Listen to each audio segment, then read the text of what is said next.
Everyone, इस video में बात कर लेते हैं ज़ेंसार टेक्नोलॉजीज़ की। क्विकली एनालिसिस देख लेते हैं। चैनल को लाइक एंड सब्सक्राइब करना मत भूलिएगा। तो ज़ेंसार में आप देख रहे होगे स्टॉक में एक अच्छा मूव देखने को मिला है। फाइनली कल ब्रेकआउट हुआ काफ़ी लंबे टाइम बाद, और यहाँ पे स्टॉक ने आज वो ब्रेकआउट बरकरार रखा। फॉल उतना ज़्यादा नहीं हुआ। कहीं ना कहीं साइकोलॉजिकल लेवल जो 950 का आपको दिख रहा होगा एज इट इज़ वो भी सस्टेन किया है। तो फुल बॉडी कैंडल बनती हुई नजर आई है दोनों दिन। इसका मतलब ये नहीं है कि तीसरी भी फुल बॉडी बने भाई। 2 दिन यहाँ पे बाइंग प्रेशर रहा है, और अगर आप ये पूरा वीक देखते हैं तो ये बाइंग प्रेशर में ही निकला है स्टॉक का। तो 5 दिन में स्टॉक 24% हाई हुआ है 41 मिलियन वॉल्यूम के साथ। तो अब स्टॉक कुछ पुल बैक करेगा, रिटेस्टिंग आएगी, और 900 सबसे बेस्ट लेवल रहेगा स्टॉक को अक्यूमुलेट करने का। तो अभी कुछ पुल बैक आने वाला है, तो सावधान रहिए। अब यहाँ पे आप देखें स्टॉक के रिसेंटली रिजल्ट रहे थे, और उसके वजह से ये सूटअप रेंज है। कुछ समय पहले की बात है, ये रिजल्ट अभी नहीं आए। 22 जन को रिजल्ट आए थे, बट उसी के बाद से ये मोमेंटम बनना शुरू हुआ। वरना उसके पहले अगर आप देखते हैं तो स्टॉक लंबे टाइम से कंसोलिडेशन के जोन में ट्रेल कर रहा था। यहाँ पे जुलाई से कंसोलिडेशन कर रहा था, इस बार रिजल्ट की वजह से ही भाग रहा है। और साथ ही साथ डिविडेंड भी स्टॉक का आ चुका है। 2 रुपए का डिविडेंड है इस बार, जो कि एक्स डेट 28 जन को हो गया था। 21 फेब पेमेंट रहेगा। एक नज़र पहले रिजल्ट पे डालते हैं, फिर यहाँ पे बाकी चीज़ें डिस्कस करते हैं। जेंजा टेक में अगर आप देखें तो ओवरऑल यहाँ पे सेल्स जो दिसंबर 24 की हैं वो 1326 CR की हैं, जो कि लास्ट ईयर सेम क्वार्टर 23 में 1204 CR था। तो यहाँ पे जम तो अच्छा रहा है, रेवेन्यू अच्छा रहा है। एज इट इज़ रेवेन्यू अच्छा रहता है तो एक्सपेंसेस भी बढ़ते हैं, तो उस अकॉर्डिंग एक्सपेंसेस 1119 CR के रहे हैं। और फिर भी यहाँ पे ऑपरेटिंग प्रॉफिट देखें तो लास्ट टाइम जितना ही है, बहुत ज़्यादा डिफरेंस नहीं है रिजल्ट में। 207 CR का है, लास्ट टाइम 208 था, तो 1 CR का डिफरेंस है। उतना मायने नहीं रखता 1-2 CR। अगर इसके बाद अदर इनकम देखें तो 31 है, लास्ट टाइम 42 थी। इंटरेस्ट 4 CR का रहा, लास्ट टाइम 6। और डेप्रिसिएशन 24, लास्ट टाइम 31। तो ये थोड़े कम होते हुए नजर आए, जो कि बेहतर रहे हैं। और इसी वजह से पीबीटी अपना 210 CR का रहा है, लास्ट टाइम 212 था। अगर इस बार इंटरेस्ट डेप्रिसिएशन भी बढ़ते तो कहीं ना कहीं फिर मिसमैच हो जाते रिजल्ट काफ़ी ज़्यादा, तो फिर उतना बेटर नहीं आता इसका रिजल्ट। नेट प्रॉफिट 160 का रहा है, लास्ट टाइम 162 था। ईपीएस 7 रुपये का रहा है, एज इट इज थोड़े से डिफरेंस आए हैं। इन्वेस्टर्स में देखो तो एफआई ने स्टेक इंक्रीज कर दिया, 15% कर दिया, जो कि रिसेंट के क्वार्टर 14.84 थे। एंड डीआईआई के जो है वो 19.83 हैं, जो कि रिसेंट क्वार्टर 19 था।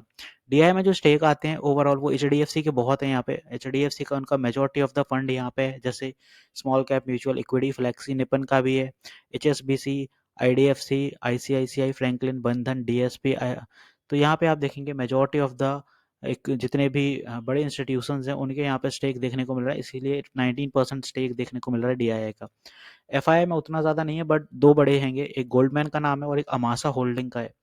तो ये 2 ही सबसे ज़्यादा होल्डर यहाँ पे बैठे हैं, जिसमें से अमासा का ज़्यादा है, गोल्डमैन का थोड़ा कम है। अब बात आती है कि भाई स्टॉक कैसे क्या परफॉर्म करेगा। वेल इनहेंस अभी उतना नहीं दिखेगा, क्योंकि बराबर भाग रहा है स्टॉक कुछ टाइम से। तो पुल बैक आने वाले हैं। पुल बैक एज इन मतलब यहाँ पे 950 के आसपास चल रहा है, तो पुल बैक करेगा तो 900 ट्रेंड लाइन के ऊपर ही सपोर्ट क्रिएट करेगा। ये सपोर्टिव जोन ही आपको एक्यूमुलेट करने हैं, और वो इसलिए क्योंकि 1 आवर टाइम फ्रेम का आरएसआई आप देखो बहुत ओवरबॉट है। यहाँ पे लास्ट टाइम भी 85 86 से गिरा था, और सेम इस बार भी वही सेंटीमेंट बिल्ट हो रहे हैं। तो अभी फिर से अगर स्टॉक पुल बैक करता है तो अपनी जो कूलिंग आएगी वो 900 के आसपास कंसोलिडेशन में निकल जाएगी। अगर 900 के नीचे आता है तो यहाँ पे आप बाय करेंगे विद एड ऑन कैपेसिटी 900 पर भी, कि जस्ट इन केस अगर ये कोई अनसर्टेनिटी की वजह से थोड़ा और नीचे आ रहा है, मान लीजिए 870 या 850 के जोन में यहाँ कहीं, तो आप एड ऑन कर पाओ। तो 900 आपका buy with add on capacity रहेगा। वेल वीकली टाइम फ्रेम भी ओवरबॉट टेरिटरी में पहुंचा है, तो थोड़े से पुलबैक्स तो डेली वीकली पे बनेंगे ही। मंथली टाइम फ्रेम भी ओवरबॉट है, तो यहाँ पे आपको बस एड ऑन कैपेसिटी लेके चलनी है। बहुत लार्ज कैपिटल के साथ अभी इन्फ्यूज मत होइएगा स्टॉक में। सडनली भागा है तो थोड़ा कंसोलिडेशन जरूर करेगा, तो एड ऑन कैपेसिटी।